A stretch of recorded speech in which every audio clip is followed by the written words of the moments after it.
so much, ANFF, and particularly Odette for inviting me, and Stephanie and George for making ANFF part of our journey so far. So I'm going to plug ANFF in shamelessly everywhere. So it is sort of a story, and so I will kind of talk through how really ANFF helped us to get here to where we are today. But everything starts with a story, and so Misti's is no different. Alright, so as Jane mentioned, Misti is a young startup. We're on a mission to provide rapid respiratory relief anywhere, anytime, using a hospital-bred nebulizer. We'll learn more about it hopefully as we go, but the big why as to why we started is because of these little people. And those of you who are parents, we know that kids get sick a lot. In fact, around 12 viral illnesses every year, and that's a lot of visits to the GP or the hospital.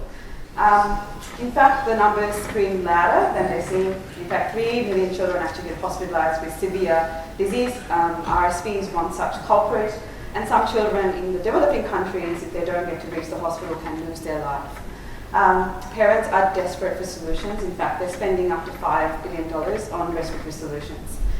We've spoken to around 196 people in the middle of winter, just in Australia, and these are some of the quotes from some of the parents. And this is just symptomatic relief. We're not talking about therapeutic relief, which I'll go a little bit deeper into the talk. But the truth be told, parents need actually a way of navigating the respiratory symptoms at early onset of disease, because as we know in the hospitals are clogged with patients that really shouldn't have been there. They should really be reserved for critical patients. Why? I have been at the forefront of this. I spent 12 years at the Royal Children's Hospital as a senior scientist. I've now taken the leap of faith to run, I suppose, the startup world. So I'm no longer in academia, but I've been very grateful to receive the mentorship and the guidance of working in a world-leading lab. I am not alone. There is a friendly and familiar face in here that's going to, hopefully many of you in the room. James Friend, Professor James Friend is based in the United States, in San Diego, and he was my PhD advisor, and we work really closely on the company and research quite heavily today. So it's a wonderful collaboration that's kind of formed into industry at the moment. So ANFF has really helped us from the beginning. When I actually had this vision of, all right, let's think about translate. I remember having this conversation with John sitting at the very back, and we thought we need to actually understand the IP.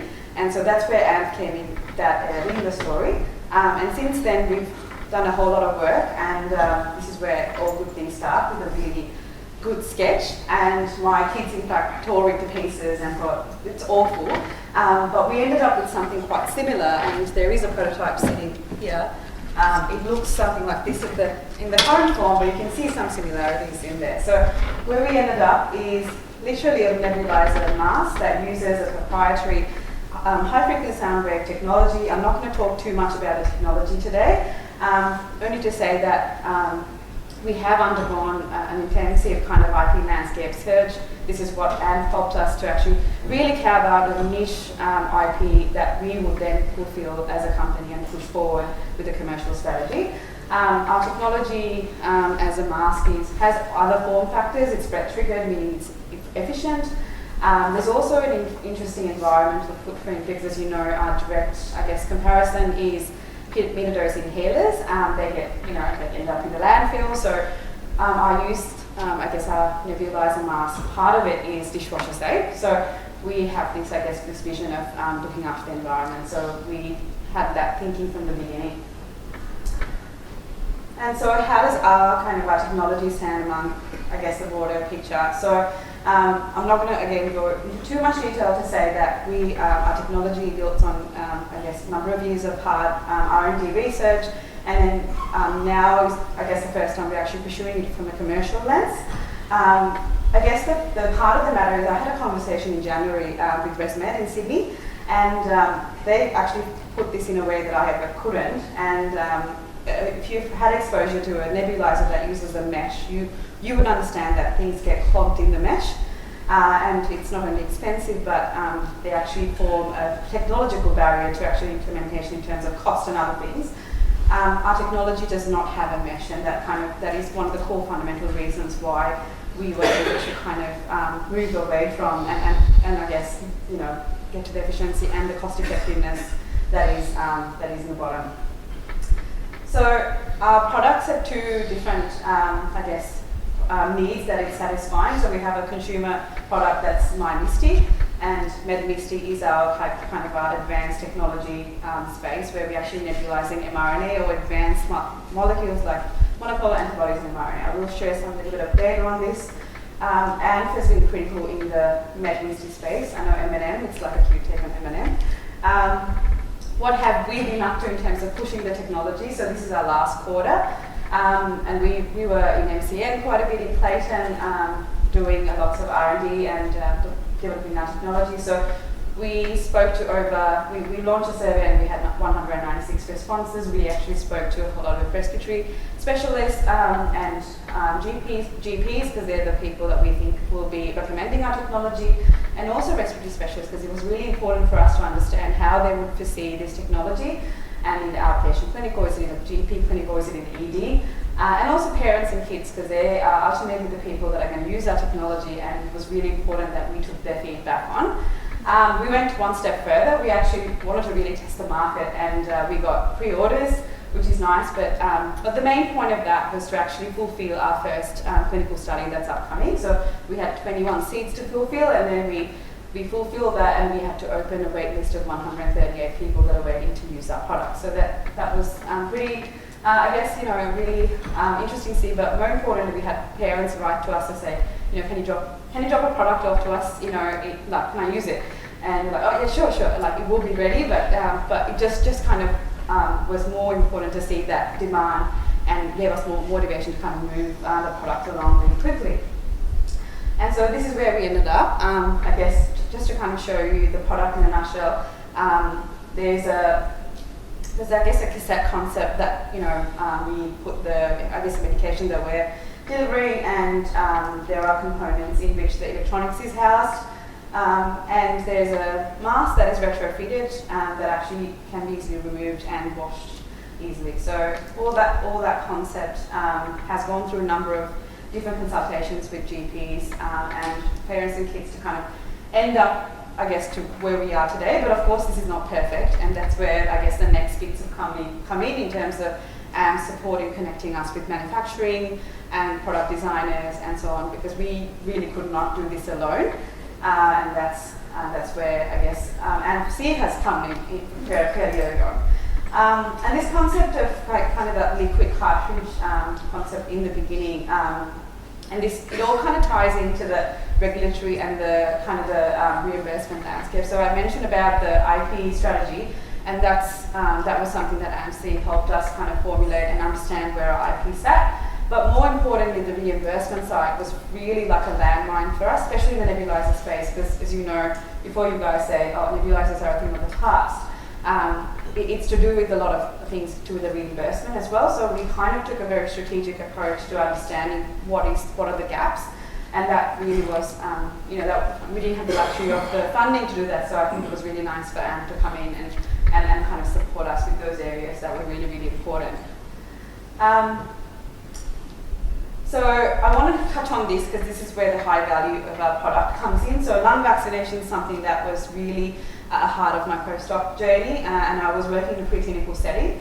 And the beginning of, I guess, this career started when I actually sent a cold email to Dr. Kathleen. This is before she won the Nobel Prize, and I said, look, we've got all this capability. What do you, is there any room with mRNA delivery? And she responded within 4 hours to my total surprise. And I think what her quote had really shown us is, there is probably a merit in, pursuing this field a little bit further.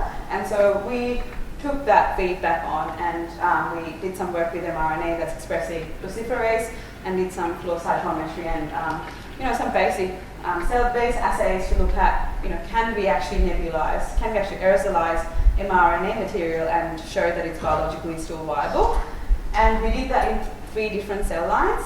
One's an embryonic standard embryonic kidney cell line, and then we also used an alveolar-based cell line, and also another macrophage cell line. So all 3 demonstrated that they're yes, we can, mRNA delivery to cells is possible. I'm not going to show any in vivo data in here, but literally we took a little bit, one more step in here, because we wanted to see, is it the immune cells or is it the non-immune cells that are really engulfing, I guess, the mRNA. So this data is showing that it is the immune cells that are actually engulfing the mRNA that is expressing the luciferase gene. So this work is still kind of early and on work in progress. This was done with collaboration with the Doherty and the University of Melbourne, and again early days. So we're looking at this, trying to push this area a little bit further in the research setting as well.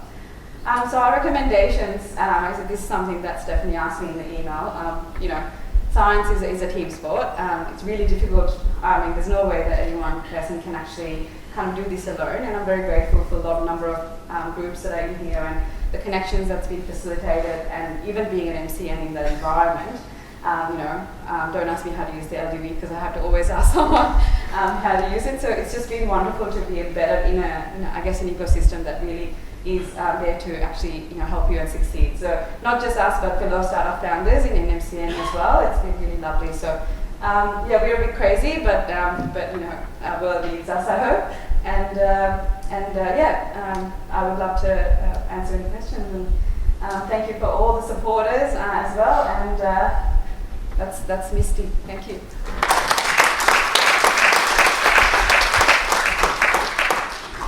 Thank you very much. We have time for one question, if there's one there. Odette.